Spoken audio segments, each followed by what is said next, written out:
Hello, everyone, and welcome to the ADL week number 4. My name is Moose, filling in this week, but definitely happy to be here and be your color or your play-by-play, not color, play-by-play for today's stream. Who is going to be your color caster, though, is going to be Orbital. Orbital, how are you doing today, sir? I'm doing all right. Excited to be here. Excited to get underway. I mean, we're, over halfway through the regular season or the group stage, if you will, and excited to see where teams sit. Yeah, and that kind of, very quickly brings us into today's streamed matchup. It's going to be Mystics versus Weber State University, their junior varsity team. Both of these teams looking to get their first win of the season in the Freljord division. Both of them 0-3. So very difficult road ahead for them in order to make it into the qualifiers, then ultimately into the playoffs. But it is an opportunity for them to be on stream, to be able to get some commentary on their games, and hopefully for one of the, and ultimately for one of these teams, get a win under their belt. So with that being said, looking at the experience, looking at the opportunity that these teams have, what's your thoughts on that? What do you think about these teams like getting streamed, getting commentated? What are the advantages? What do you think? Number one is just to get outside influence. So if we're talking about what needs to be done, because obviously, like you said, still waiting for a game win out of them, one just sounds like maybe they haven't found their identity. And unfortunately, in 5 weeks, sometimes teams, they just don't find it. That's actually pretty normal. It can take a lot longer for that to happen. It can take a lot longer to actually find an identity and work with teams, especially since I know, I believe, I want to say it was Mystics. I took a look and I believe they've had a couple of roster swaps throughout the season. So still trying to find a solidified roster can lead to very shaky games, and it's difficult to deal with. So getting outside commentary, I think it's just nice for the players, number one.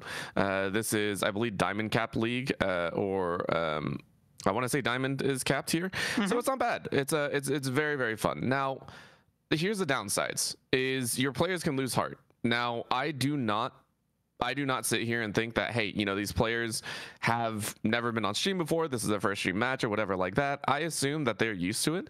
And it's just, we may or may not be critiquing their gameplay, but I think that's what they need. So if you're talking about how well or how nice is it for them to be on stream, I think it's great. It builds a little bit more character. It allows players to get a little insight and maybe see what they're doing wrong that they don't see during scrims or during the review, giving you a fresh set of eyes, whether it's bad or good. Either way, I think it's a good thing. Definitely. And I do want to touch on that point because it doesn't matter what level of play you are. People can get discouraged. Players can get discouraged. People can get discouraged. I've gotten discouraged in games. I'm sure you have gotten discouraged in games. And it happens at every level of play. It happens at every age. But especially, I would say, teams that are in that have players that are in college or might be in high school. I do a lot of like Overwatch casting for the collegiate teams and some League of Legends as well. And you hear all the time of players getting so frustrated and so pissed off that they can't win. And that's just the reality of the situation. And we might see, and sometimes players just don't have the same heart to be able to go into it. And so even though your chances of maybe winning this league, getting the playoffs, etc., are slim, it is still an opportunity for you to learn how to shape your mental, be able to get that mental fortitude so that when there are those tough spots, maybe even in game or maybe even throughout a league, you're able to continue to follow through and continue to make those plays and find the growth there, because that's a really important factor of it all. Not only that, you're also looking at highlight clips. I mean, if we're talking about the very short-term gains, you make a good play, you get it on highlight, you get a cool voiceover. So I mean, it's a win-win no matter what. Like you said, some people have heart, some people don't. It doesn't matter. I mean, it's always fun to look back, and especially if you hit a clip or anything like that, hit a highlight. It's cool having a little voiceover for it. Definitely. So let's go ahead and move on really quick as the teams are getting set up. You were talking about how Mystics still trying to find their identity as a team, still trying to be able to figure out their rosters. We are coming close to the end of the regular season, which will then lock the rosters for all teams. We can take a look at what Mystics is writing today. Jimmy in the top lane passive, Izzy, AI Inc. champ, and then you got Mech coming in as a flex. As you can see on their screen, is 0-3 score line, 0-6. Which is the same thing for the Weber State JV team. They've got, another 5 roster as well. Does seem like they are a little bit more stable than Mystics. So if we're just looking at the impact of teams being able to play together at a consistent level, I would say that Weber State maybe has a good chance of winning this series, because I don't want to say they have more skin in the game, but they have just more familiarity with each other. I would say so. I mean, Drew Peacock, Gex, Terminator, Dunatic, Tix, and Gloomgrove, all these players, as you said, have played together. However, there also raises some questions on how they play. And granted, I haven't seen the actual matches themselves, so I cannot comment. I always say stats tell one story. You got to dig a little bit deeper to figure out what the stats mean. And at this point, my big concern is, are you playing as a functional squad? Do you have the compositions down? And, what's really keeping you down? However, I do agree with your statement that Weber State JV squad right now, they have a good chance, because not only are Mystics still trying to field a roster, a cohesive one at that, one that has played together for more than, I would say, a couple weeks, they actually have to have an E-sub here today, which unfortunately hurts. So A5 Inc. is unfortunately sitting out. We are unsure what's going on. Hopefully they're okay. Hopefully it's not an emergency or anything like that. But FS Sword is going to be stepping in here. And so that is another roster swap. So, lending and almost compounding on your statement of, for the Mystics, it's going to be a tough road, and for Weber State JV, this is one of those moments that you got to kind of take advantage of any of those disadvantages on the other side of the rift. And speaking of disadvantages, or maybe even advantages, we've got a new patch. We've got a new, this is the first week for ADL players and for AML players tomorrow, who are going to be playing on the new patch. AP junglers really taking a hit in at least the master level games that I've been casting. There was a lot of priority on getting a lot of those AD champions in the mid lane, into the bottom lane. That really affected how the draft was going to go. Are you familiar with the patch notes? Do you have any ideas of maybe where the meta is going to shift? It has been not a week, but it has been a little bit of a while. What are your thoughts on that? I think the patch itself is stabilizing in terms of trying to figure out how exactly they want to make around some of those Warmog changes as well. I know Warmogs was changed, a little bit of a price increase and everything, but tanks in the top side are still very, very strong. They are slightly adjusting towards a factor of dueling potential. I know Aurelia has cropped up a little bit more, at least in some of the solo queue mentalities. I know Aurelian Soul is trying to get some love, still in a rough spot, but I do agree, shifting around where the AP is currently going, we've seen a little bit more flexibility with the ADs and mid lane. I mean, Ezreal is obviously peak in the mid lane right now. Outside of the Corki, Tristana took a little bit of a hit, so hey, don't want to run it as often, but still very much viable. So these things are all coming into contention at the end of the road, and I love the fact that you pointed out that AB can be flexed between inside of the jungle or in the bot lane. It's still in the mid lane, don't get me wrong, but still seeing that Lilia kind of float out, which was currently nerfed, but still a possibility, and then Brand getting touched on as well. In terms of the patch and how it's going to influence, I still think at this level, comfortability is a much more viable option. So as much as we want to talk about the patch, when I was taking a look at these players, I don't think anything really stuck out to me in terms of craziness factor. Hey, any of these champions really took a huge nerf. I don't think anyone really got touched by that. What I am going to be curious about is item changes. The Warmogs itself has changed a little bit of how the supports like to run. We have seen a very slow crop up of some of the more utility champions coming back in the mix, depending on variable matchups. Granted, Leona, Nautilus, still very high prio in the bot side. I've seen some Thresh in the players tonight, so maybe we get that. So little bits here and there. The patch primarily, though, I think is just slight adjustments heading into a possible larger one later. For sure. And anything can happen, of course. An opportunity for us to see what maybe some of the players are thinking. You kind of hit the nail on the head there, where you're a diamond level player. Maybe those little changes to item costs or buffs or nerfs to particular champions might not be the difference maker as to what champions are going to get picked. But it could still definitely play a part. And for me, at least, I'm looking forward to it because it'll give me a chance to see some of these champions in action at a high level. I'm not playing at a diamond or master level. I'm just talking about it. So it'd be nice to be able to see these players be able to rock it out there on the Rift. With that being said, though, we're going to take a quick pause on the stream. Looks like some of our players are still trying to get set up. So when we come back, we'll get into draft number 1 and get the series started. Be right back.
Welcome back, everybody, to the ADL. We are back. Apologies for the confusion. Of course, new patch with a indie game. You're gonna have trouble getting players into the tournament code and all that fun stuff, but we are here now and we can get started with this draft. Mystics gonna be over on the blue side, Weber State gonna be over on the red. And as we already get into the bans, some of those champions that you were talking about, high priority champions, going to be unavailable in this game, with the Leona, with the Ezreal, and then maybe a little bit of a concern for some pocket picks. The Blitzcrank and the Ahri gonna be taken out. So Champ plays it quite a bit on Mystic's side, the Blitzcrank. That one I think can just disrupt a lot of what's going on. The respect ban of that Kane over to Gex is understandable. Again, the one that I am very surprised about is the fact that Mystics opted to ban out Ezreal R1 or ban phase 1. It's a champion that is well known, as you should be first picking it on blue side. That is something that you should be doing right now. It is a very strong champion. You can flex it, but this also makes sense. You want to run the Zarya, especially considering it was a triple support ban set straight towards champ in that bot side, saying, hey, we are going to hard focus that bottom lane and put you on wrap. So the Zarya a little bit more self-sufficient, a little bit more safety behind it. I would still expect some sort of lock-in. The Thresh is still available if you so wish, Alistar or the Braum. And it is interesting for Weber to go for such a hard play on the bottom side. They still allow for the Zarya to come through. And so when you see 3 support bans, you're really looking for something that's going to be able to dominate on the bottom side of the Rift. And your response is going to be the Jinx. Can scale up. We've seen the big damage that is able to come through with it. You now have the opportunity to maybe take the Braum or even the Thresh for yourself. I think Thresh would be a great pickup here. But even then, you still allow for the Zarya to be available. There's so many other options that can come in, and I don't necessarily know where the comp is going yet for Weber State, but with the Viego coming in, a little bit of adaptability in how the build can go. You can play a little bit more early game, you can play a little bit more tank, maybe try to go for those ganks in on the bottom side of the Rift. And as we move forward, Mystics is going to pick up the bread and butter combo. I would assume the J4 in the jungle, a great pickup here for Mystics. You could even rock that with the Galio, which MZ Shady I think likes to play. It's one of their top players. Of course, you could go with the safety Orianna. I think Orianna has been out of the meta for a little bit, more sitting at A- tier. You were talking about the Jinx and the Viego. The Viego is seen as that bridge. It's also one of Gex's most played as well. But the J4 does signal to me that you should probably pick up that Alistar. If you are already running that safety composition in that bottom side, banning away 3 supports, the Alistar to me makes the most sense. It was either the Braum or the Alistar. I think the Alistar gives way more, or if you want to get cheeky with it, you could go for a Janet angle as well with the double jump forward. Janet I don't think is out of the question. It does allow for harass in the lane as well, allowing Jinx to get a little bit more further ahead. I just don't think Tix plays something like that. You had the Milio in the back pocket as well. I just the amount of jump inability, you can only knock back 1 person. They are going to leave it open though, because you do have that you do have R4 on your own side, so you still can't leave it to the end. I like the match of the Cassante, a well played one by Drew Peacock, and into a Jax. I actually really like this matchup. You are going to skill mid to late very nicely if you keep the lane even. And so now with the Cassante coming in, I think you've been able to drop in your front line. You've been able to get some good engage and initiation. The Viego can go in for those flanks, and now you've got to try to find a way to, at least in my mind, get you that really good counter pick in the mid lane. You want to try to be able to make sure that this R5 gets super impactful. Galio going to get banned out. I think that absolutely makes sense. You don't want to then follow up the Zarya and the J4. I'm seeing this sort of 4-1 composition sort of develop before Mystics here right now. You have the Jax going into on the side lane, teleports into those team fights, and so I'm really looking for those team fight angles. I am now just kind of curious to see now, where does Weber want to go for this R4? I would be very surprised to see that mid lane pick, but we'll find out as we get into the bans. Galio getting taken away, the Poppy getting taken out. I think a good counter to what the Jarvan is trying to go for. And so as we move into the second phase of this draft, I'm actually really liking how both these teams are looking to adapt it.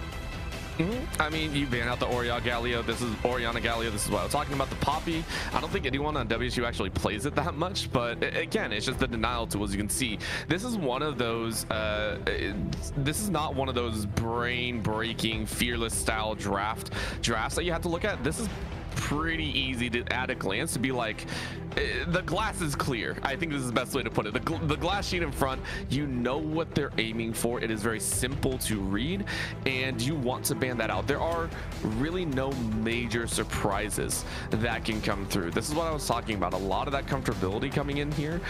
You know, the top side, I think Mundo is a really good option nowadays. It's just a silly tank that you can roll through. Of course, against a Cassante or Jax, you probably don't want to run either. With the Seraphine ban, this is another great engage stopper, and it's just that constant denial.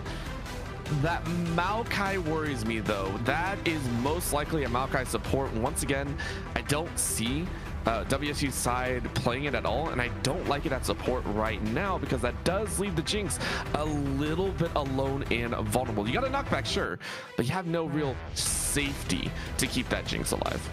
Yeah, and I think the Braum is a very strong response here. You ban out 3 supports in the first phase of this draft, and you still are able to find a way to get Zeri, one of their best supports in the early game. You're able to get that protection. You're able to use that Unbreakable to deny some of that damage. And on top of that, now that you know that it's a Maokai, Mystics can go for something like an all-in onto the Jinx. Viego, Cassante, Maokai all have to go in to initiate, whereas now the Jinx, maybe like we were talking about, doesn't have that protection. The Victor is going to be the choice. Can still do that with the Victor though. You flash forward, you get that Chaos Storm, you then 0 to 100 them out, and then you've got your own front line to be able to protect you. This is an all-around good composition. This is something that you would have seen pretty much any season so far. All these champions are relatively in season. I mean, this area obviously is a little bit out there, but I mean, everything else is pretty good. But you can see here, WSU are building up a go-in composition as well. And this actually begs the question, with the Vex coming in here, I'm amazed you didn't think about the Ashe in there. Ashe is also seen as a high priority champion. If you were running some sort of ADC, I would have preferred an Ashe on WSU side. However, still power picks on either end. Everything can mesh synergistic wise for both squads. Sure, and I do agree. Like, you know, you do get a little bit of the saving grace that maybe the pick potential on the Jinx is a little bit of a less chance, because you don't have something that's going to be a hard flanker. You don't have something, say, like an Akali. You don't have something that can get into the backline relatively easily. Jax, J4, Braum, they all have to be able to find a way to be able to see you. They've got to hit those skill shots, get you into that cataclysm, whatever have you. And then Victor, if they try to go in for that all in, it could very easily lead to their own demise and make it for that 1-for-1. Vex, like you said, going to be coming in. And so I think, again, my only note here on this draft is that Jinx herself is going to be unprotected here. She doesn't really find a way to survive if she gets put in, because the rest of the team is looking to be in that fray, looking to find the big melee plays. So if I would make a change, if it was available, instead of the Maokai, I would go like a Sejuani support. Get something to give you a little bit more peel, a little more protection in the early game. Get that Glacial Prism to get that stun. But alas, I still think the Maokai is fine. It's all going to really boil down to how these teams want to play it out. See, and I'll be really honest. I don't like WSU's bottom lane. I'll be quite frank. The Maokai in its own right, yes, it can work with like the Viego, the Cassante, and the Vex. It can go in. That's very nice. But for a bottom lane side, there's a reason we see Maokai float out of the meta right now. There's a reason why we don't see it that often. It's just it's good in the jungle, you can roam and everything like that, but the power output that a Maokai has currently is not in match with what it was prime 2023, 2024. It's also the identity of if you pick a Jinx, you want the composition to work around a Jinx. I see 0 options, maybe a 0.5 on Maokai, that actively support a Jinx in ramping up. You are actually using that Jinx as cleanup material. You are not empowering that Jinx. That Jinx is a sweeper that cleans through after the party's done. That's what you're hoping for. And if that's your strategy, I don't dislike it if that's what you're gunning for. However, if you are assuming this Jinx is going to be the primary carry and you are actively trying to feed him, I don't see the tools readily available in the champions. However, if WSU come out and just straight up lane smack the like of Mystic, then cool, play whatever you want, because that's not what we're taking into account. However, in the even state, I worry for this Jinx. WSU, you gotta play out of your minds to really prove to me that this composition can work. Yeah, I definitely agree there. But now that we do have the drafts, now that we do have the compositions, we can kind of look at maybe how the game is going to be played out. And I want to very quickly touch on the K'Sante versus Jax matchup. Unless we're getting something crazy and J4 goes into the top lane, I doubt that that's going to be the case. But Jax versus K'Sante, both of those sign lane menaces, both going to be, looking to potentially teleport in to those team fights. As we move into the early game, as we move into the mid game, are we looking more at an island playstyle from these two teams, or do you think that one of these two junglers are going to be giving them some love? I would assume that J4 really does want to give love up top. However, the other lanes are way more gankable. I think if you are the likes of passive income, you're not looking for passive income, you're looking for active. Go to that bottom lane, get crazy. You know the Jax, even if you gank for the Jax, you're not going to get that much. K'Sante loves to scale up, loves to get bulky pretty quickly, and you're not going to have raw damage potential. Like, even if you keep a K'Sante down, they're going to be good mid to late. So focus your efforts elsewhere. Take out that Jinx. Maybe utilize that bottom lane catalyst, get the Braum's area ahead, let the Braum roam into the jungle. Focus other lanes, get them ahead, allow the K'Sante to just passively scale, and that's about all they'll get. Again, you can gank the top side, but I think they're going to be left more on an island on the Mystic side of things. WSU, I think the Viego's going to go wherever. I don't think top side's the main place to go to because of the Counter-Strike, but your options are fairly limited on their end. So for Mystic, look towards mid and bot side. Top side, let that be an island. Fair enough, fair enough. I think that was the expected answer from you, Orbital, but I still just like to hear it anyways. So let's go ahead and jump into what I like to do before the start of every game, which is the Dragon Draft. Folks, if you're watching this on Monday, if you guys are watching the AML, you guys know what I do. We go for the Dragon Draft. We try to see who has their finger on the pulse of Summoner's Rift today. So Orbital, here's how it's gonna work. You're gonna pick one dragon, I'll pick two, then you'll pick two, and so we'll each have 3 dragons at the end of the day, and one of us will be right. Just get a little brownie points for today's stream. So yeah, Orbital, as the first time doing it, I'll let you go first. Oh, I am thinking I want first one to be Ocean, just to be annoying as heck. Ocean to be annoying as heck. Now, is that your favorite dragon, or is that the dragon that you want to see in this game? It's the one that I've had the most early on right now. That one in Cloud, but I'm praying not for a Cloud. I just don't want to see Cloud today. Well, I'll go ahead and respond with Cloud and Hextech. Let's get some movement speed on the Rift. Okay. Okay. I would love Infernal in there in the mix, but it's very rare to get Infernal and Hextech behind it. So if I'm doing this right, I'm assuming I'm doing this right. I'm assuming it is hopefully going to be Infernal and Mountain at the end. I think we're going to keep it very basic in the 4 elements from before. Sounds good. And then that'll leave me with the Chemtech Soul. Gonna be a fun game regardless of what the Soul is going to be. I expect a lot of action, a lot of blood early on in this contest. So folks, get yourself ready. We'll be right back with game number 1.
Welcome back, everybody, to the Aegis Defenders League.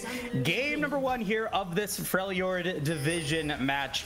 As we were talking about when we started the broadcast, both the Mystics and Weber State University teams looking to be able to get their first win and their first series win of this season. And so a lot riding on this, not just for standings within their division, but also, you know, pride, getting that mental back up and finishing out the regular season strong. You got to go ahead, get that dub one way or another. And for Mystic, it's a little bit more of just finding your own groove. Quite honestly, there are 2 ways that I like to see teams play, which one of them, well, when you have a lot of subs, you're still trying to figure it out. One is very individualistic. You love to play individual. You love to go kind of lane bullies, and you just win the game outright, especially with a sub. However, I don't think we actually have a sub. So we were informed that there was a sub in there. However, A5 Inc. is actually stepping in. So no sub here on the day. Everyone on the same roster. So that is actually why no craziness was thrown to the bottom side. At the same time, though, I think for WSU, we want to see some good aggression. This is a composition with a lot of damage threats. We want to see that early on. I gotta flame Ivar for saying, hey, they got a sub. We're gonna figure out what's going on. No sub at all. I can't believe it. No. Shout out to Ivar. Shout out to Aegis community. It's all great. But we are now live. As we were talking about that, a lot of aggressive warding coming in from both teams. Even passive income going as far as the far Raptor camp on Gex's side. We'll know that the Viego is there. Looks like they are on track for a pretty solid start to their jungle path, so no harm done. But on both sides of the rift, no sweepers available. So if someone gets a nice ward, they're gonna know it, and there's no way to stop it. Yeah, but I don't think either side really wants to get a little bit silly. I mean, you do know WSU are going to know where the J4 is going, so passive income will be spotted out here, and unfortunately, you are just going to be predetermined on how crazy you get. So it is identified that, hey, they're on that buff. You can see it pings, so for the current moment, it'll be Dunatic and Tix that in about 30 seconds do need to understand, hey, we can't apply too much pressure. We're also going to be locked up and probably locked down. You might lose a flash or a ghost or anything like that, which, by the way, a lot of people talking about, but Dunatic still likes to run it. Ghost becoming an obsolete summoner spell just because of the mood speed nerfs and everything like that a few patches ago. The fact Dunatic wants it, knows that, hey, I gotta be moving fast, I gotta be moving quickly, because no one's saving my butt. And let's talk about that other side as well. A5 Inc. going to be opting for the barrier instead. 1v1 elbows, taking a lot of damage though. Might have to flash here. Gonna be under tower, but there's a lot of minions coming in. Could lose a lot of CS there. We'll see how much he's able to eventually pick up. Looks like he's gonna be okay. But I do want to talk about the barrier from A5 Inc. When I was looking at the composition, I would have thought that cleanse might have been a little bit better there, but you know, a lot of opportunities to get some damage there. Might be unavailable, but go ahead and talk about the first attacks of the game. Go ahead, Orbital. It's gonna be nice, and of course you can see the supports dueling it out, but this is gonna be the problem. Terminator getting a little bit chunked out. Flash over the wall. That's a nice little pickup. Easy 1-2. So Mystic having a blast, and a second one behind. I was not expecting that one. 2 for Mystic on the early start. Yeah, and Weber, I think, just overextending a little bit, maybe getting a little excited that they could have an opportunity to go for a potential play onto passive income, but Champ and A5 Inc. were able to come through. That wave is very forward, and I think the wave was bouncing over to WSU side anyways. And so with that first blood, with that second kill, the gold going to J4, the gold going to Inc. Zeri loves to get money to start things off, and it's just a good start to this game for Mystics. And it's gonna get worse, I think, well, for WSU's side, because once again we talk about the Maokai support doesn't bring a lot if you're not on the aggressive. If you're on the defensive, you can't hold down the fort as much, which now gives lane prio to Inc and Champ if they so wish. As long as they are tracking Gex, you get to decide where a lot of these fights occur and how often they occur as well. This just means passive income gets your selection. Do you want to go for Dragon first, which is Infernal? I think I had that one. Yeah, you did. I can't remember. Hey, that's a plus. Not the first one though. or you can actually look towards that top side, which granted, if passive income goes top, I don't think Jimmy Elbows is in a really good spot to help cover for those grubs. However, Mystics are starting to open the gates a little bit on their opportunities. And going back to top side though, you know, Drew Peacock getting that good early damage and onto Elbows, still has teleport availables, and now maybe looking to capitalize on that. Flash is available on the Jax, and that gank not going to result in any sort of kills, but maybe going to give Peacock the opportunity to push that wave out, be able to maybe get a reset. Hasn't been able to go back, but now Gek is in trouble. Does have Flash available, is going to have to use it. No flag and drag for passive income, but that is a flash and an advantage for the Mystic jungler as they continue to disrupt this early game. I mean, I mentioned it before. This gets messy and it gets annoying. If you are playing Viego, you have to find your opportunities where they lie, but you haven't allowed to. This is a solo kill possibly on the top side. You have five. Yeah, that's a dub for Jimmy Elbows. And that was just hubris on Drew Peacock's part, if I say so myself. Going back for that minion wave at less than 100 HP. Elbows will happily take that flash for 300 gold in the bank. And with a good wave state, we'll be able to back up, picks up some more damage to go under their belt. Meanwhile, Weber State seizing the opportunity, looking to go for this Infernal Drake, get that extra little bit of damage at the start of the game. I think though gonna get hit, and Terminator, who has level 6, is gonna try to come through. Unable to get the kill on to Ink, gonna be able to flash away and be just fine. Actually, no flash, you just barrier. Champ able to get the stand behind me and flash to be able to back under tower. So summoner spells used on both sides of the rift. Dragon goes to Weber State, and it's a 2,000 gold lead for the Mystics.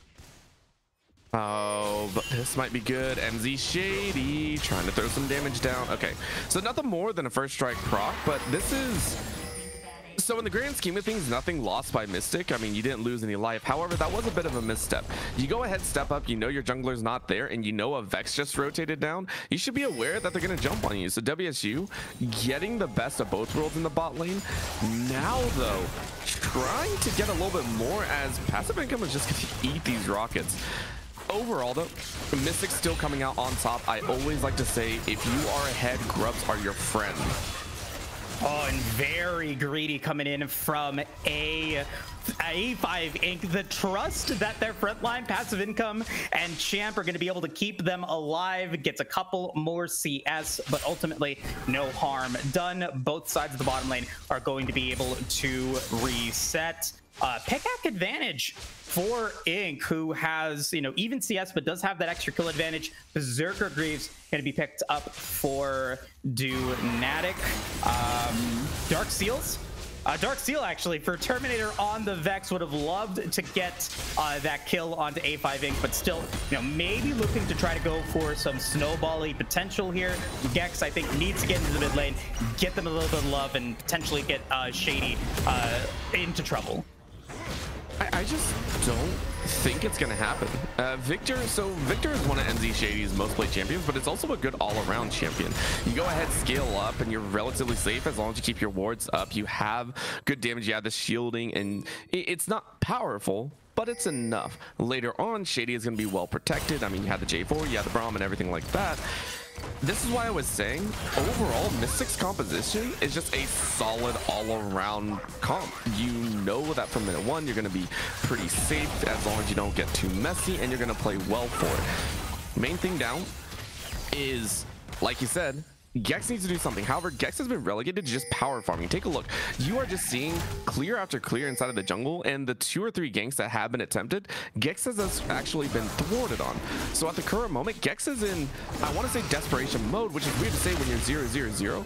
For Gex, you should have already gotten some assists or kills on the map, and you're trying to do it here. Yeah, and now it's going to be some opportunities as they are going to get the stun in onto Elbows. Does Pock, the Master at Arms, and trying to go for the kill against Peacock, who's going to be able to get out with less than 100 HP once again. Will be able to survive, but Gex going to be able to find that kill onto Jimmy Elbows. I mentioned it before, just making sure that you get some kills down, and it being handed over to Gex feels so good. It's one that you desperately need, considering the gold lead is not in your favor. And it does happen that the fact that Jimmy Elbows has been pushed all the time. So it's well read. Hey, Jimmy's going to push. I'm going to let the wave push into me, and it's going to be fine. That's all we're going to play for. At the current moment, that was the right play to make. Gex needs to make about 2 to 3 more of those if you want to become that scary Viego player that we all see and hate. Of course, Dunatic on the other side is getting kills as well. Yeah, gonna be able to use the Mega Inferno Bomb or the Super Mega Death Rocket, as well as the Twisted Advance coming in from Tix onto A5 Inc., who's gonna try to get out. 1 HP remaining. Oh, wow, what a play. Coming in from A5 Inc. and drops the emote as well. Oh my god, this Zeri now 3-0 turns that play on his head against WSU, and on the top side of the Rift, it's looking like Mystics are gonna get that Hunger, the Void buff. Passive income gonna try to get it for Jimmy Elbows later on in the game. Can get the smite onto 1 grub, 2 grubs remaining as Jimmy Elbows gonna come through. It is gonna be a 2v3. Now Gex is in trouble, doesn't have Heartbreaker. It is now going to be very much down and dead. Jimmy Elbows will pick up a kill, their second of the game, and I would say across the Rift, disaster for whoever stayed. Oh, but this is amazing for Mystics. It's like they're mind reading what's going to happen. And that one, again, this gameplay feels very open and readable. Now, the bot side is the only one that wasn't readable. I got to throw back to Ink.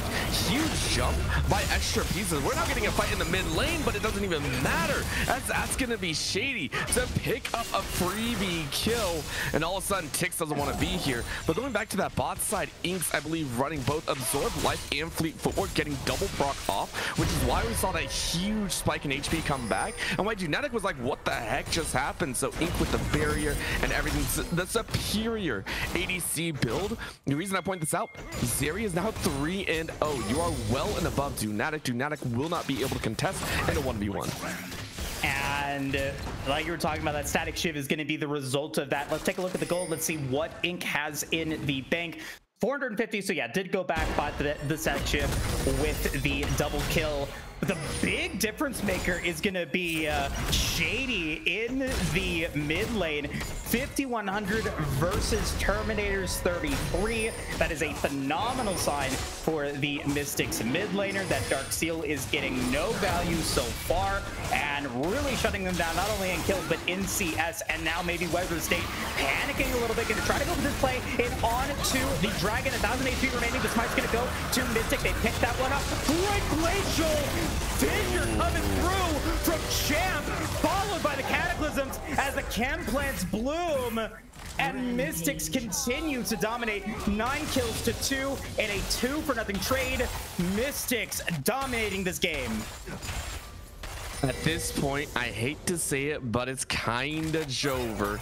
And I don't call that lightly, but the composition that WSU have built up needs to win early. And at this point, you're just tower diving a free Jinx. WSU ain't winning anything right now. Dunatic gonna try to maybe get something out of this one, but no, the turret aggro juggling is just enough for Mystics to be able to pick that one up. Turret plates are still available for another 20 seconds, and Tix cannot move forward because if that turret goes down, it is going to be a death for them. The threat of them not being able to get that tower is maybe just enough. No, there is so much damage coming in from passive income as they will be able to take that first tower. Nerves of Steel coming in from the Mystics jungler, which will continue to add it to their gold lead. It is 7,000 gold in advantage for blue side, and we're not even 15 minutes into the game. Nope, this is what you would call a game over scenario if a team knows how to close out. And this is why I'm kind of curious, because Mystic on paper are 0-6. They have not won a single game, and yet their early game looks superb. They are moving as a squad. They are moving at the right angles and the right timings, and they're playing well in advance against their opponents. So that is actually very surprising to me, because they have lost and they have not put a single game on board, which begs the question, is their late game, their macro closeout, not up to par? That is what scares me. And it brings into question as well Dunatic, because Mystic have a great early game here. If they can't transition that into towers, into inhibitors later on down the road in mid game, they risk the late game Jinx just scaling off of time and farm. Of course, on the top side though, it's just freebie for Jimmy Elbows. Yeah, 3-1 now on the Jack, 0-2-1 on the Cassante, and it is a challenge that so many teams have, and now Fnatic going to be feeling that pressure of the Jinx J4 combo. Not even popping the exhaust is gonna matter, as Tix is gonna try to come through, gonna be able to come back in to under turn and survive. But yeah, you definitely, I think, hit the nail on the head there. The early game of the Mystics definitely doing what needs to be done and eating up pre 16 minutes. Yeah, this is not a squad that I think is playing at an 0-3 level. This is a squad playing, you know, granted, this is only, what, 15 minutes of gameplay I've seen so far. They're playing like a pretty decent squad. This is like a third, maybe second, if I get to see the closeout. So honestly, at this point, I want to see Mystics use this Rip Trail to actually break open the game ASAP. Normally, I would say don't break the inhibitor early on. However, this Herald could quite literally open up that inside mid, break down the inhibitor, and then force WSU, with their limited capabilities right now, to try and wave clear. You could theoretically end the game at 20 to 21 minutes if you want to be ballsy enough. You have the composition, you have the lead, you have the strength to annihilate your opponent right now. Because who's going to tank it up? Drew Peacock? Drew Peacock's getting annihilated in a 1v1 scenario as a Cassante. Who's going to win in the bottom lane? No one really. MZ Shady, though, is the only one that seems like they might be in trouble.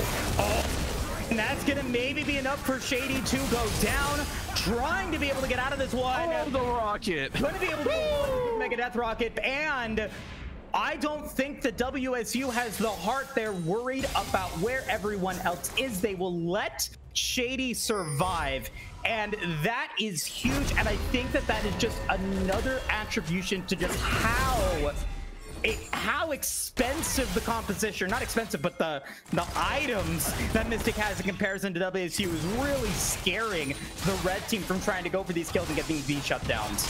Oh no, not again. And now, no, it can't even play by play it. He's already dead. Nope.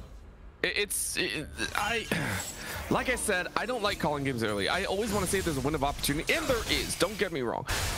WSU have a chance if Mystic, one of two ways, either sits in the face and just annihilates, because you can do this. Look at this. Fnatic gonna be able to get out using that flash. No cataclysm available there for passive income, but still. Oh, you stepped too far. Health and just items available for Mystics. The wallet is continuing to smack down on Weber State University and is now accruing interest. Shelly going to be able to get that inner tower, and we'll get the &1. That Hunger of the Void buff that they were to pick up earlier might be enough for them to be able to get it down to that 33% mark, which it is. And Mystics are looking to continue this snowball, and it's just looking harder and harder for Weber State to heat this up. Honestly, Mystic, I think, had enough raw power that they could have taken the inhibitor, like taking a couple extra seconds, and then fought for Dragon afterwards. I don't think they had to be worried about anything. However, they are taking the safe route, and now they get to fight uncontested for extra kills. Now Tix in trouble. Nature's Grasp not available, and A5 Inc is legendary. 8 kills, 0 deaths for the Zeri B1 pick. Gonna be able to get the Hollow or the Mist onto them to stun that out. Fnatic back under tower, barely gonna be able to survive. I mean, textbook performance coming in from the Mystic roster. Not only do I think every player is beating out their opponent in the 1v1, but as a team, they are doing exactly what they need to do to continue to keep this game in their favor. It's not going to fall out anytime soon, and I mean, the Peacock is playing its feathers, and it's only for show right now. Like, this hurts if you're a top laner. Now, granted, Drew Peacock not in the best spot, but watching a full team of lethal members just wander on down and get kills, there is nothing you can do but watch the entirety of your base fall. Mystic, I don't know what happened between Series 3 and now, but you are proving to someone that has not seen you on stream so far, you guys are bullies, and I'm loving it. I love it too, and you brought up a very good point there. Earlier on, when we started seeing the snowball happen, early game definitely, getting a lot of those kills. WSU, you could argue maybe giving them some of it, but overall, really trying to get that advantage in. And you mentioned kind of the safe route there that Mystic tried to go for that dragon, and maybe that's a comment on maybe what they've been lacking in some of those early game or those other series, is that play to win mentality, going for the jugular, going for the throats, because WSU just has not challenged them yet. They haven't had an opportunity to challenge because they've been so far behind. And so I'm curious if maybe, like you said, the mid game, the late game might be their struggle. I want to see if they're going to be able to close this out. If I were a betting man, if this was a game that was Masters Diamond, you would see this game ended in the last 3 minutes. But let's see this team fight. The team fight's not going to be a team fight when one team is just slaughtered. Terminator running for your life. Effects should only be moving forward. And when you have to run, there is no shadow that can be stalled from the light. That, you TP in, that was a call that WSU made, and yet they had no way to follow up. It hurts to watch, but Mystic now get to chase for a free tower and inhibitor. 21 minutes into the game, the Hunger the Void buff as well, going to just Void Grub to come through, and will continue to be a pest. 21 minutes, I would say that Baron is an easy call to make. I'm going to clean up the top side of WSU's jungle as well for added insult to injury. And we'll see if they try to go for Baron here. I don't know what the play is going to be. It looks like they're going to try to go back. Tix is the one that maybe could be the target. Nope, going to let him go, and then they'll walk back to their side of the rift. Well, they want Baron, which is like the safest call. It's like, hey, I'm 1 inch from the end zone, and I want to make sure, so we're gonna full stack. This is like the safest option you can go for. Quite honestly, Mystic could have ended when they went for the inhibitor. You're in a 4v5. Terminator just got obliterated in the blink of an eye. No one can really damage. Champ is with you.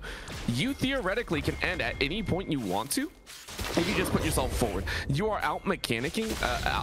You are mechanically superior at this current moment. You should not be worried about anyone. So the Baron's a safe call though, and now you just free push. There is not a thing to stand in your way, and Gex better get back to the team lickety split. Gonna get that tower on the bottom side of the rift. A little bit of extra income for WSU, but it is a 16,000 gold advantage. As you were talking about, the Waller chips and pound, they need, or they can just end the game right now, and they're gonna try to go for it. Passive income, going to get rooted under tower, going to go into the cataclysm, gonna possibly die, and down. A great place of prism coming through from Champ though, but it is gonna not be enough. The wallet is just way too big. Mystic though, not gonna go for Nexus just yet, looking to go for the kill, going to be able to get a double kill on Aegis, a triple kill for Aegis to finish the job, and that is game number 1 to the blue side. Ends with an 18,000 gold advantage, and in their minds, it was never in doubt, and it never looked to be in doubt. That is a wild game. So I mentioned that for Mystic, I was worried. How are they going to close out? Are you going to close out cleanly? Are you going to close out quickly? And the answer is yes. I mentioned that their early game looked like something worthy of a third or second place team. At this point, I am variably surprised in the fact that they are in 5th place right now. That game looked way too clean for a squad, basically saying, hey, we are still trying to find ourselves. That looks like they found everything, and I love what I saw. Mystics look clean. I want to see them do it again in game 2. I mean, yeah, really no notes there. Maybe a little bit of overextension in the top side there from the Jax. Their safety, their passiveness, it felt like in the mid game, could have potentially looked to exploit the series, but overall, mechanically speaking, did really well. And I mean, shout out to A5 Inc. No deaths, legendary at the end of that. I think was 11. Oh no, got 3 extra kills, so it would have been like 11 or 12 and 0. Never really contested there. And if I'm WSU, like, I am really looking to go back to the drawing board here. The draft just did not give you any opportunities to be able to contest your opponents, even though you had counter picks in R3 and R5, the Cassante versus the Jax, and then the Vex versus the Victor. You were still able to, or you still were unable to get those really nice lane advantages there. So gonna go back to the drawing board here, figure out something different, and take it to a game 3 by winning this next match. We're gonna take a quick break to get that set up though, and it should be a game. We'll find out what type of game it is in just a moment. We'll be right back.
Try to make yourself remember, darling.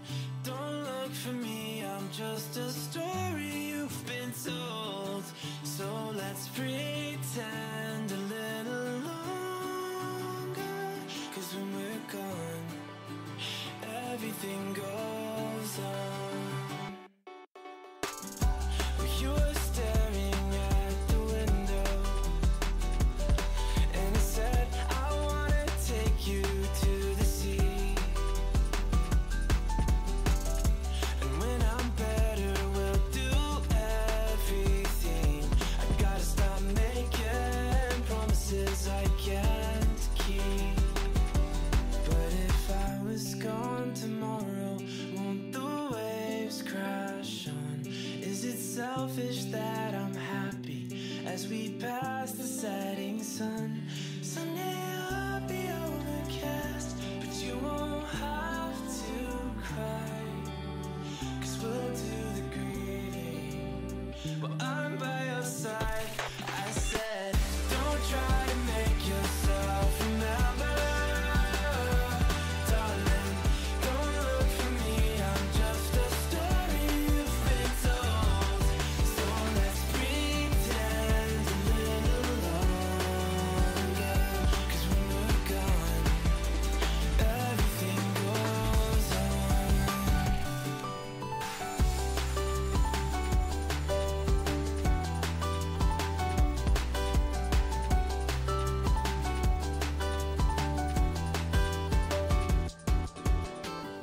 And I'm so scared of getting used to this.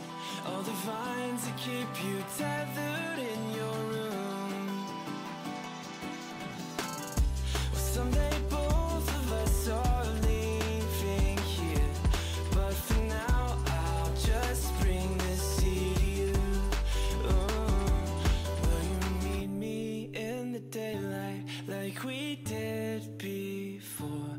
Then I felt you on my shoulder, and you weren't suffering anymore. You said, I'm sorry that you worried, but don't apologize. I told you to forget me, but you stayed by my side when I said, don't try and make yourself remember, darling. Don't look for me, I'm just a story you've been told. So let's pretend a little longer, and when we're gone, everything goes on.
Welcome back, everybody, to the Aegis Defenders League Week 4 matchup. Weber State, the junior varsity team, showing up here in this matchup. Absolutely dominant from minute 1 to minute 24 when they took the Nexus. And as we get into draft number 2, we were kind of talking about the compositions and specifically Mystics winning that series and Weber State falling short.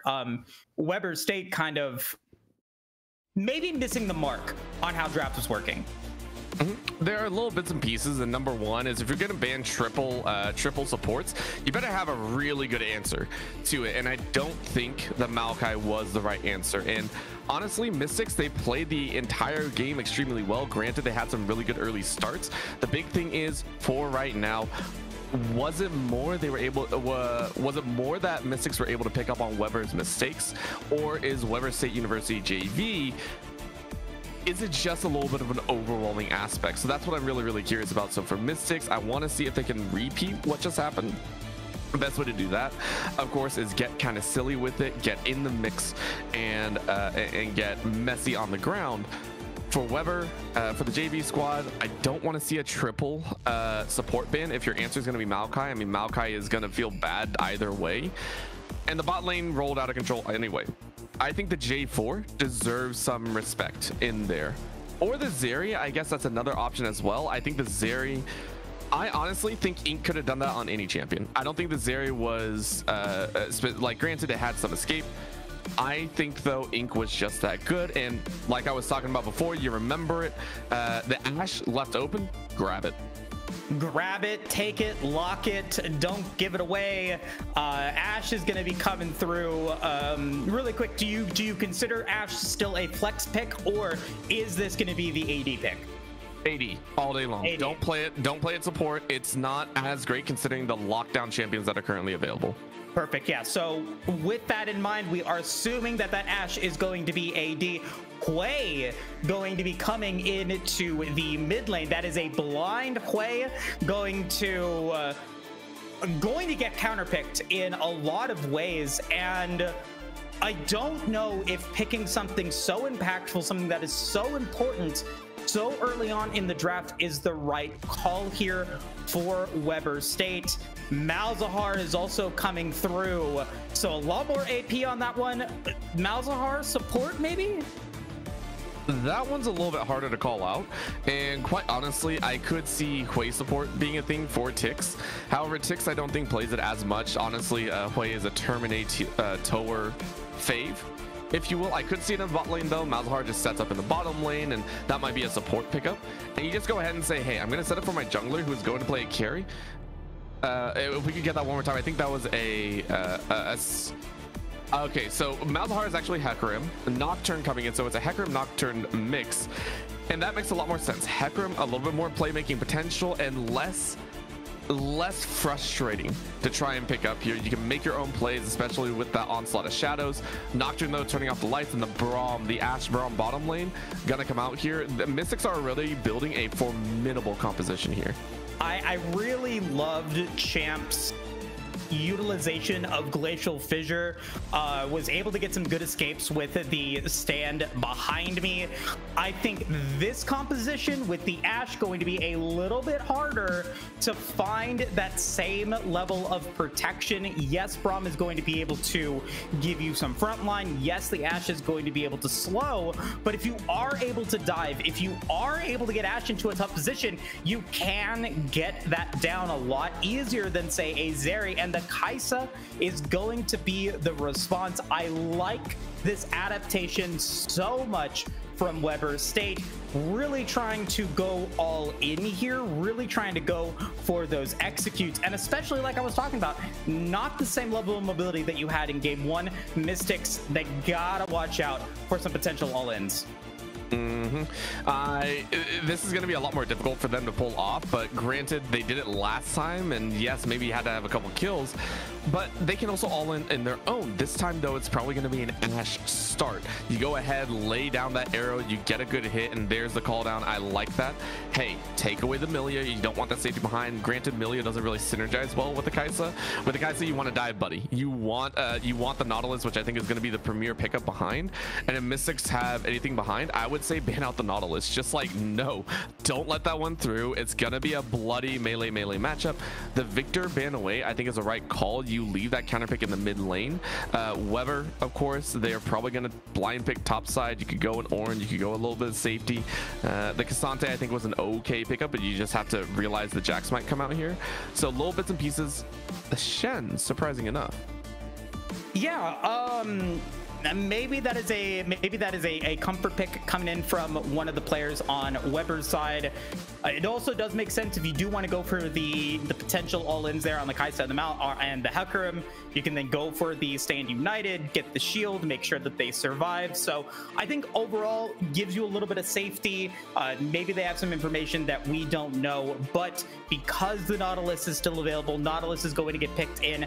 Kaisa Nautilus, in my opinion, always wavers in terms of being exceptional or mid-tier, but they're always going to be consistent. They're always going to be trouble. It will be, but you know what's real trouble is Jimmy getting quite possibly their most played champion here in the regular season, or not the regular season here, but in their solo queue. Renekton being propped up here. If this is locked in, this is going to cause problems because Weber tends to be a little bit tricky in their own bruiser pool. Gragas, Cassante, Aatrox, Zac, Rumble. Those are all champions that can also duel out. Renekton is so early game focus as well. So Mystics leaning a little bit further into this early mid style, hoping for a Jinx to kind of overlay that factor in the mid lane. Though if you go for a powerful scaler, that can be a real option. I think the Corki or Triss would be solid pickups here. Both of them can provide a little bit of range and long range DPS. The Ziggs, though, I can get behind this. I would like to see a little bit more forward though, so you know, late game Ziggs gonna be problems. Not too bad of a lock-in. Yeah, you know, I like you bring up the point about having Ziggs be that late game. It does put a little bit of pressure on Ashe though, to be able to say, hey, I'm going to make sure that I'm also dealing damage. And the Zac is going to be the final piece of the Weber State puzzle to go up against that Renekton.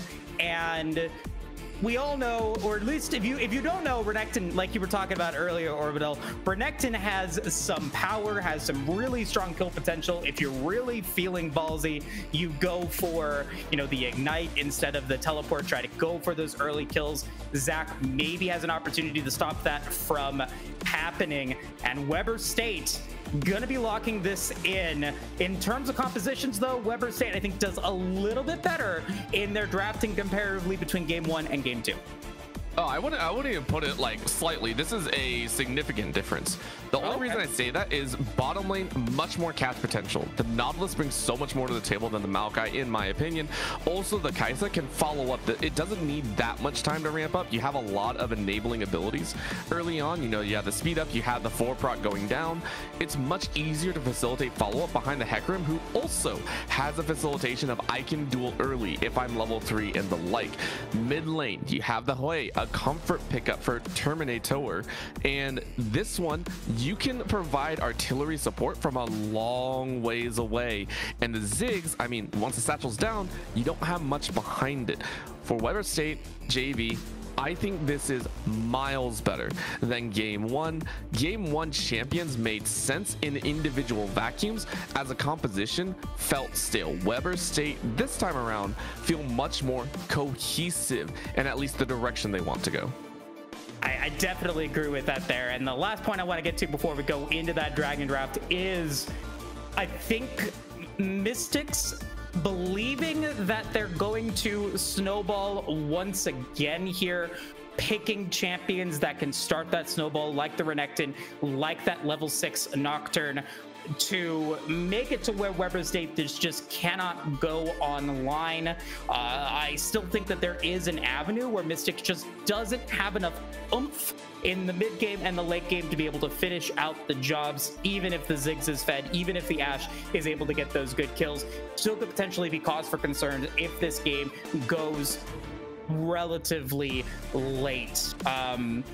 Quick thoughts on that. What do you think? Agree, disagree? I would agree with that one. Mystics, I mean, constantly are there. Really, I'm looking at that Nocturne. A little bit different coming out this time around.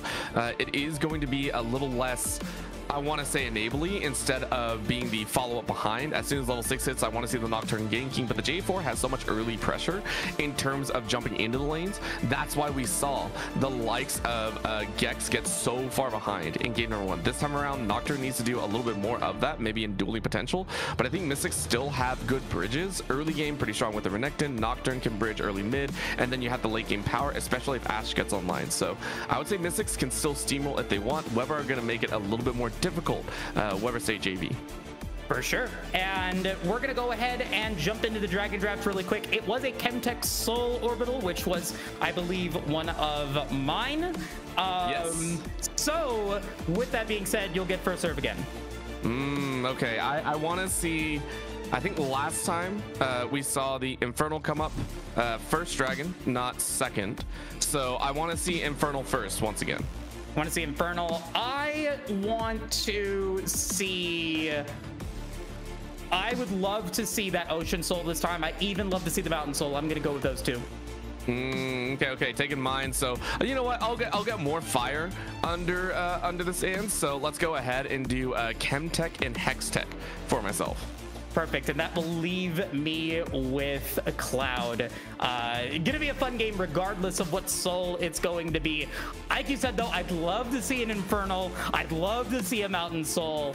And also what I really love is that there does seem to be a little bit of a better drafting coming in from Weber State. Mystics had a good draft last game, and if you want to get better at your ability to draft, we got something for you. Orbital, do you know what that is? You got it?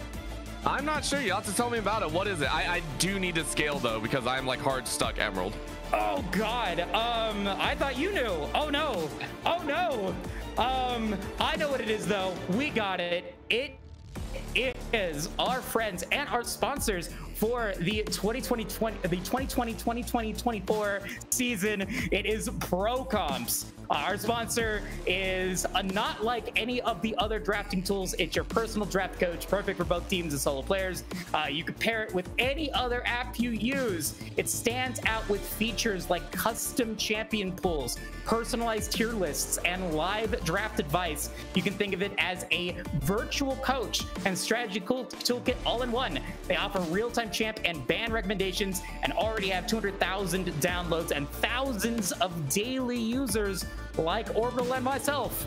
ProComps is user-friendly, totally free, and it's a no-brainer to at least give it a go. Download ProComps. You'll experience a whole new level of drafting power in your league games. If you want to download it, sign up. You can go to procomps.gg, download it for Wolf, or click the panel below our stream. And oh my God, this is the first time I did the ad read here for Aegis Esports. How fun. Yeah, it's a good time. It's a good time. Go ahead, check them out. And I think we have a video as well that we're going to show you just to kind of go over some of the features as well. Is that right, Moose? I believe so. And that is our producer, Chippy. Take it away. Quick shout out to ProComps, our sponsor and a game changer app for the league community. This isn't just like the other tools. It's your personal draft coach, perfect for both teams and solo players. In fact, you can pair it with any other app you use. ProComp stands out with features like custom champion pools, personalized tier lists, and live draft advice. Think of it as having a virtual coach and a strategy toolkit all in one. They offer real-time champ and ban recommendations. They already have over 200,000 downloads and thousands of daily users just like you. ProComps is user-friendly and totally free. It is a no-brainer to at least give it a go. Download ProComps now, and you'll experience a whole new level of drafting power in your league games. Go to procomps.gg, download it from Overwolf, or click the panel below on our stream.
And welcome back, everybody, to the Aegis Defenders League, our Monday night show. It's the heat of the summer. We're well into it, and this game is just about to heat up, and hopefully this series is about to make plays happen. Tix, be able to get that ward into the mid brush should be fine. But Orbital, I gotta ask you, how's your summer been? What are some of those summer activities you like to do?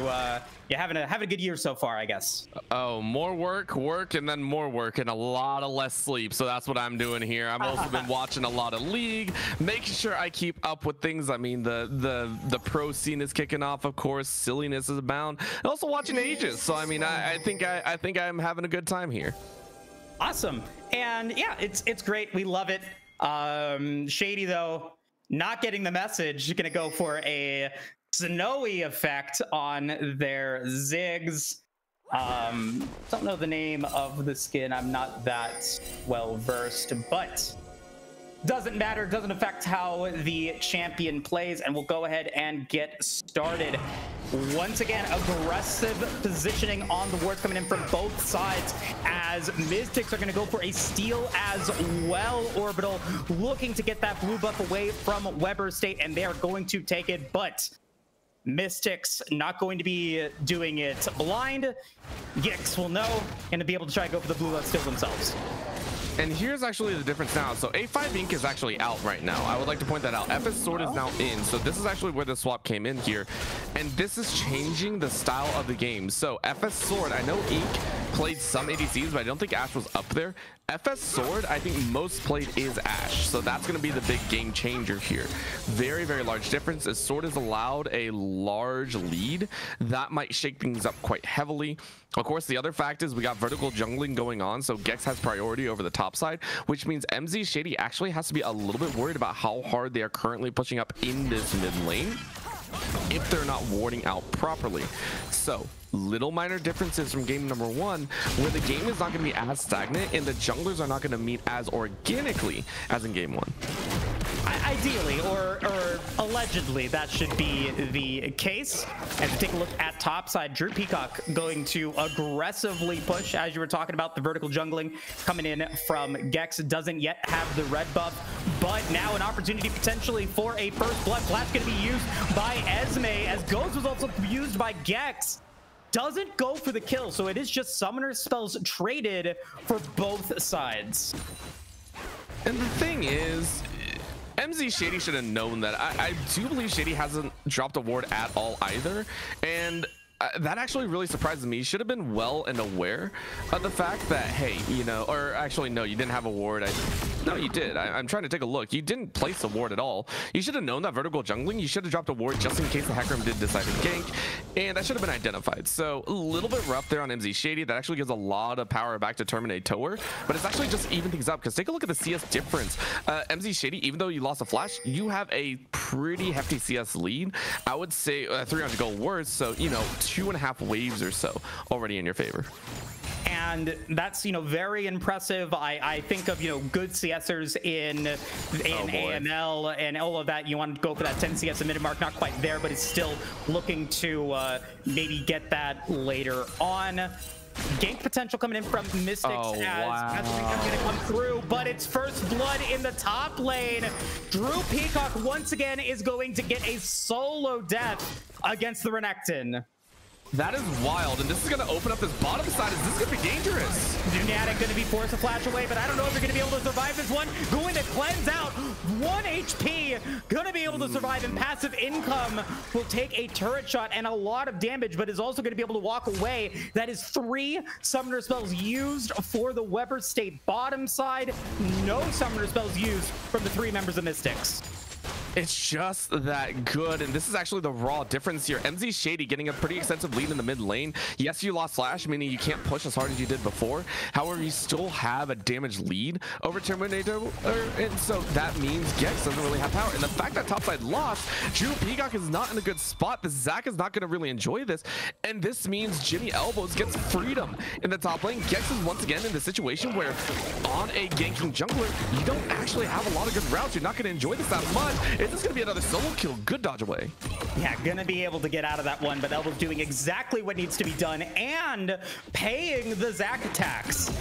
Picking up the Executioner's Blade first back along with that Boots. That's gonna reduce the healing that Peacock gets from those blobs. And since Peacock has already used passive, this lane is looking very good for the Mystic top laner. And if I was, if I was Gex, if I was WSU, with all of the pressure, Terminator could be slapped away. No Mega Inferno Bomb there, but I want to get back to that point though from Gex.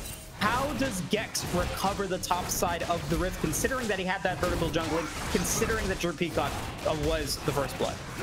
So at this point, I'm going to throw my personal preference. You don't. Screw topside, because Drew Peacock is going to get tanky either way. What you're hoping is Drew Peacock is just able to sustain up there, because later on, a Renekton won't be able to fully chunk through, but right now you can. And Jimmy Elbows, I mentioned one of the ways is hope that Drew Peacock can survive, but at this point, I think Jimmy Elbows is just too strong. That's why I'm saying, Gex, even though you had vertical jungling, look towards that mid lane, see if you get MZ Shady. And Elbow's also saying, hey, I'm going to be able to do this. I don't need help. Picks up the Demolish, gets that first turret play, and will continue to put in the hurt against Drew Peacock on the Zac. You're absolutely right. Don't, if you are Drew Peacock at this point, just try not to die here. Jimmy Elbows is going to out-CS you, going to have more gold, going to have more predominance in the early game, but it is the power of the Zac in those team fights, the power of that Let's Bounce onto the backline that can still be impactful no matter your health bar. So, just try to stay strong, keep that resolve going. As we take a look at other parts of the map, Gex going to pick up their blue buff, going to go back onto the bottom side of the rift for I think the first time in their jungle run. Going to pick up the early Ionian Boots of Lucidity as well as having that Ghost available. So when they get that Onslaught of Shadows, I'm looking for that kill. I'm looking for that pick.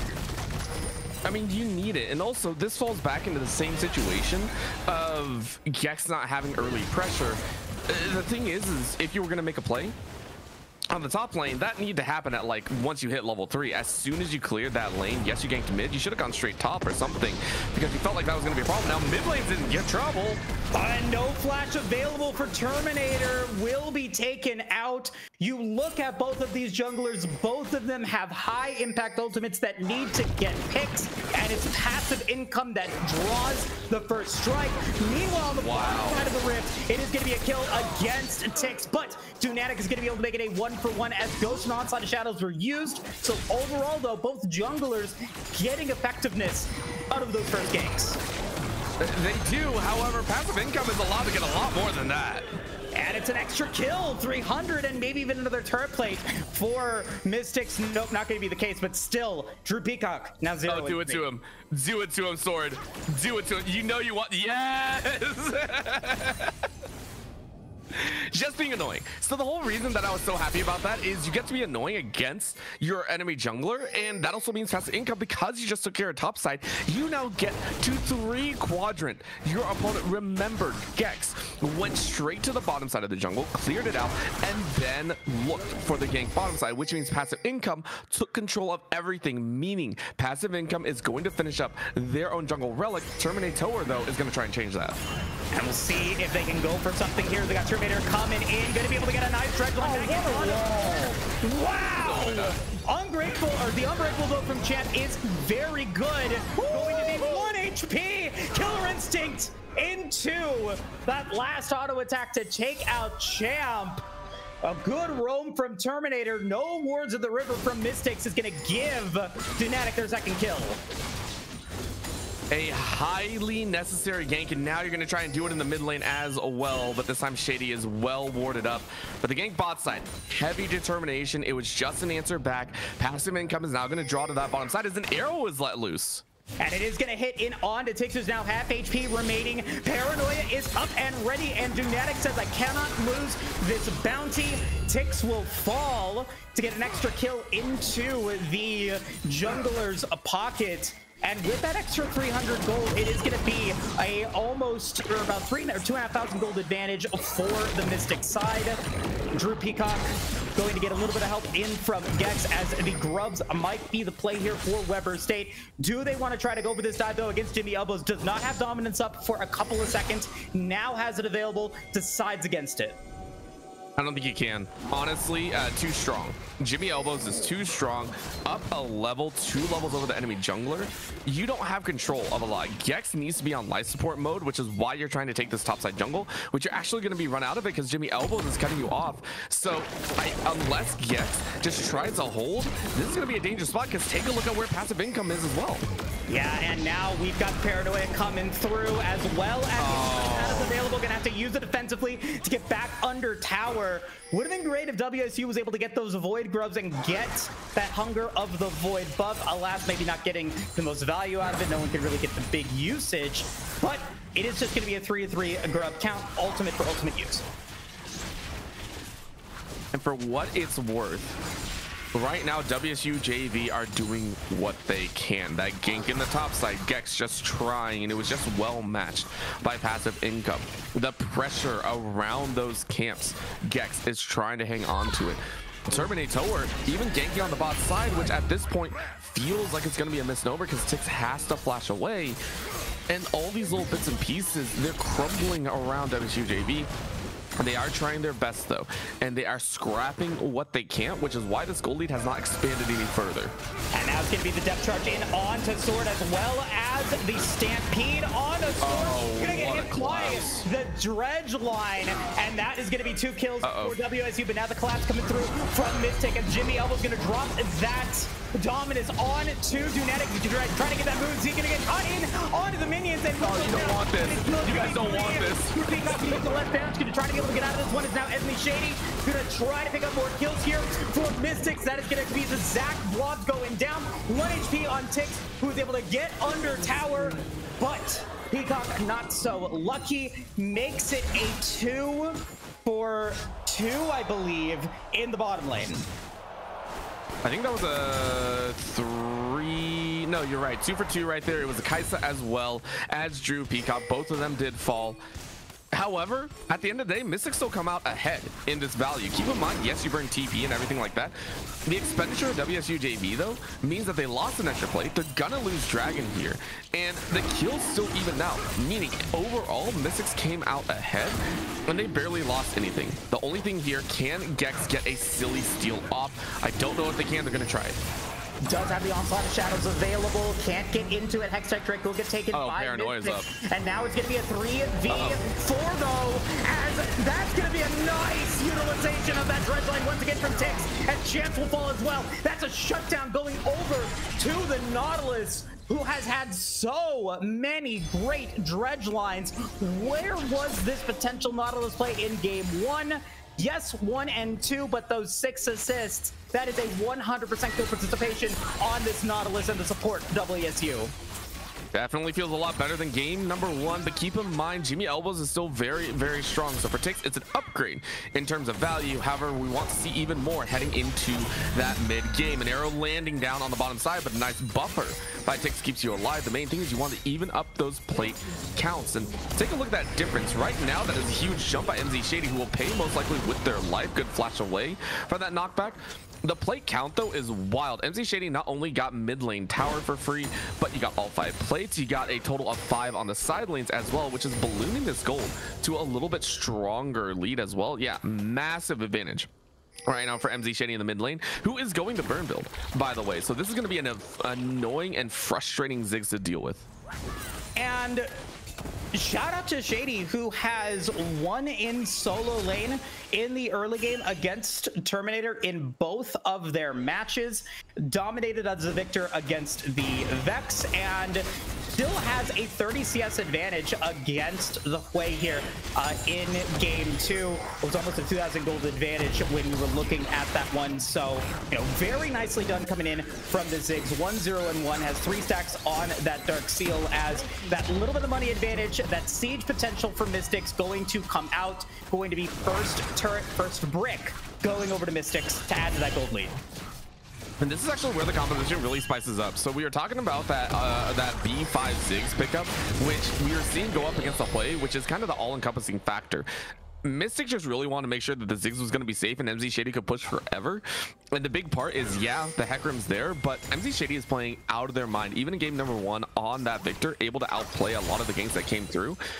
This is going to be even worse because a lot of the time we're seeing these fights go awry. If a fight goes awry for a little bit, a Ziggs can dominate and decimate a tower in the blink of an eye a lot faster than you would assume and what you're probably normally used to. So for WSU JV, they need to understand that their mistakes are punished in more ways than just their death. Like in game number 1. Game number 1, you die, it's rough. However, in game number 2, you lose your life. You lose a lot more than that. You lose towers, you lose pressure, you lose everything. And now it's a 3v4. The Paranoia is going to drop. No one being seen yet because there are no wards in the brush. And gonna get the Paranoia coming through. Gex does have the onslaught of shadows. Are gonna be able to use it to escape. Might be able to save some damage. As Dunac's gonna go for the killer instinct. Holy moly! As Terminator's gonna be there, gonna be able to get the fear onto Champ, but it is still gonna be 2 kills for the Mystic squad, who come in with a nice collapse and pick up a little bit more gold in their coffers. The fact that only 2 members died there is commendable by WSU JV. The fact that it took that long to kill Dunatic shows that WSU JV had the mechanics in there, the scatter potential, and everything like that could be massive. The problem is they're too far behind. This is a blitzkrieg into the enemy base right now, where WSU JV can't do anything. Mystic took 2 towers in the blink of an eye with the Herald at 17 minutes. Yeah, and that is TV coming in here. And 1 coming in, but now it's a chance for WSU to be able to respond. You're gonna like be all alone. What was Terminator is so alone here, but it's not dead yet. Will finally go down, gonna get a little bit of damage in on SMJ who's 1 HP. Great flash, going to be able to get that electricity. Better passive income, but it's not enough. His elbows teleports in response to go on a rampage and get 3 more kills. Maybe oh my God. Oh, it is a 4th. Oh, it is absolute disaster once again for WSU, who make a call to go for that engage and get punished severely for it. That was desperation in a bottle. You know what? No blame there by WSU JV, except for the fact that Terminator jumped the gun a little bit. Everyone followed that call outside of Gex. Everyone on WSU JV was like, yeah, we got nothing else in the tank. Throw it all at the wall. Hopefully spaghetti sticks. It was rough. Don't get me wrong, watching that happen was a cascading domino effect. Terminator falls. The rest follow after. Drew Peacock tried to get in the mix. It was painful, but it was necessary. And WSU JV are going to try it one more time. The Dragon is scary to go for. But they're going to try and make it work. Oh, the arrow, though. And no flash up for Dunatic. No cleanse available. Will go down to the Paranoia. Is going to proc in onto Gex, who's going to try to use their move speed to get out of this one. Going to have to use the onslaught of shadow to escape. But Terminator is going to be left alone. Play is an artist, not a frontline defender. Will end up going down. And that potential play at Dragon is going to end before it even begins. Mystic at this point have to realize that they can win in the same amount of time that they did in game 1. Go ahead, take the Dragon. You're pretty much sitting on soul point, nothing in the bank. This is the first tower that WSU JV have gotten this game. At this point, Mystic should be looking at a 20-minute Baron, if you so wish. Look at that all-encompassing, ending finale, and you can win. Because right now on the bottom side, yes, there's a flood of gold coming in. You just don't have the items to actually clear it. Like, you're sending Hwei and a Hecarim. Hecarim needs to be out on the map trying to help out, get vision down, and get ready to challenge, because you're going to have to make a sacrificial play one way or another to try and steal these objectives. Hwei, though, doesn't really have that burn build just yet, just has Saris in pocket. So that bot lane is pretty much going to contain one of the members of WSU JV forever. As this game continues to collapse in front of WSU's eyes, elastic swing chop for Duke Peacock to get out. I don't think that you're going to be able to defend this inner tower, but they're going to try to go for this one, and it now is an opportunity for initiation here, as that blast code is going to put Champ into a very bad situation. Going to be able to get the sandbag and be able to come out, and Duke Peacock is going to get a nice knock-up, but will they be able to survive? Going to go for the Let's Bounce. Down the passive, into the Mega Inferno Bomb, into the massive damage, will result in 3 members of the WSU's squad going down. Terminator is bottom side, trying to keep that wave push forward. And as the rest of WSU falls, Mystic is now looking to get their second inhibitor. 20 minutes into this game, they feel like a team that has figured it out, Orbital. My voice cracked so badly there for good reason. That was... Champ didn't realize that this was a Chemtech Soul to play for right now. It was one of those that you're like, oh yeah, the map doesn't change that bad.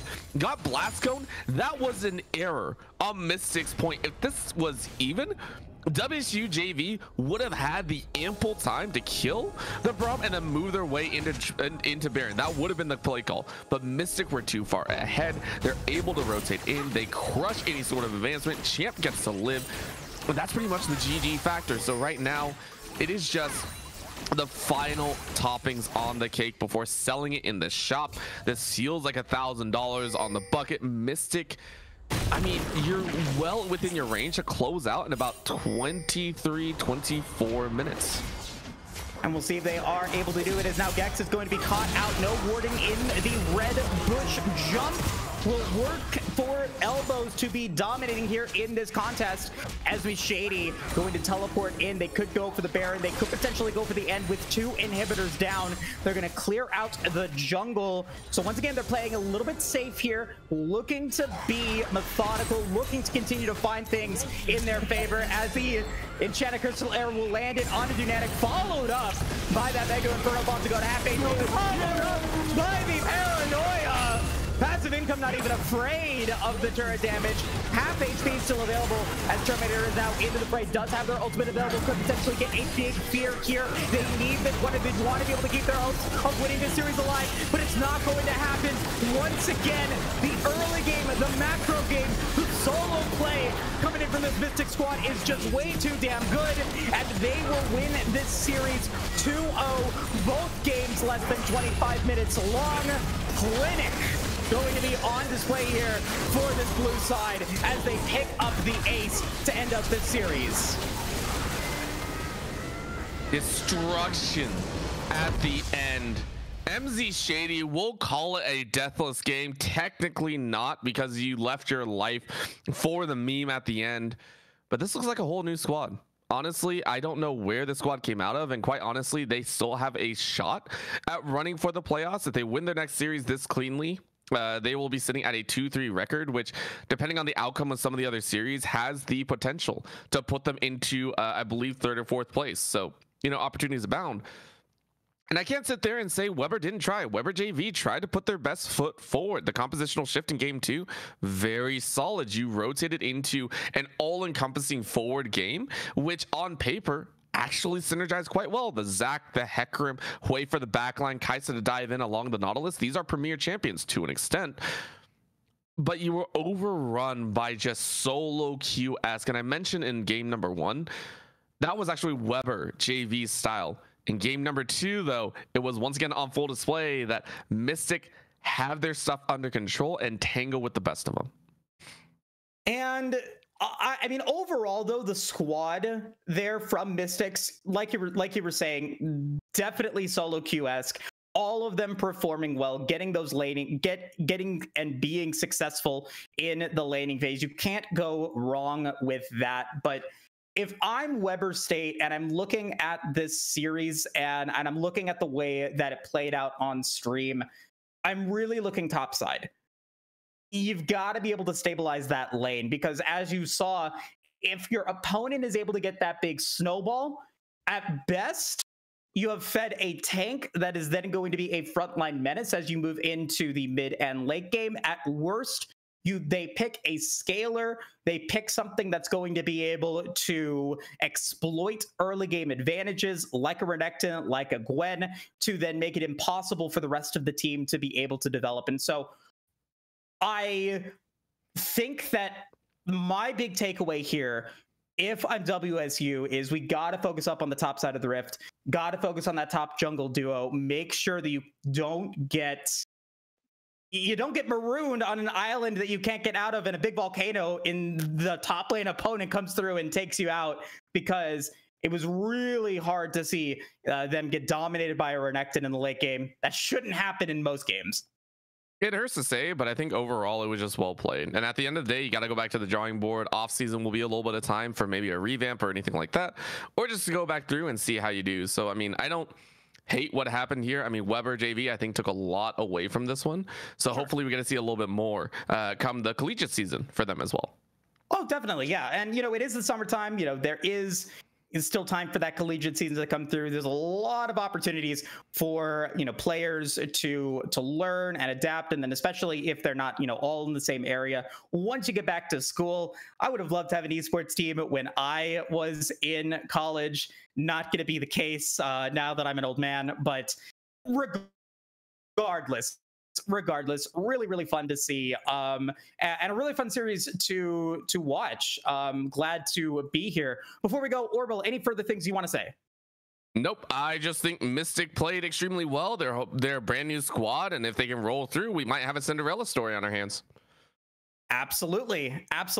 I am really happy to be here. A very fun series to watch. And it is the start of week 4 for a lot of our leagues here at Aegis Esports. You just had this Monday matchup for the ADL. Tomorrow is the AML. And as we move further into the week, we've got the AEL, the Aegis Emerald League, the Aegis Executioners League, Protectors League, and then the Challenger or the Champions League, all going to be a great series to watch. If you guys all want to stay up to date on when we are going live with League of Legends content, make sure you are following the Twitch channel, subscribe to it if you want to donate to the cause, to the Aegis Esports community, and join the Discord if you want to potentially find a team in your ELO to join up for the next season of play. My name has been Moose, joined here by Orbital. Thank you so much for stopping by. Hopefully we'll see you guys next week for week 5 of the ADL. In the meantime, actually, no, let me plug myself a little bit. Come tomorrow. Come to the Aegis Marauders League tomorrow. Septi and I will be casting that week 4 matchup. Should be a lot of fun. But with that being said, we are now off. Stay tuned if you guys want to see the next stream. I think we'll probably ready to be somebody or not. We'll find out. But have a good night, everyone. Take care and have a good night.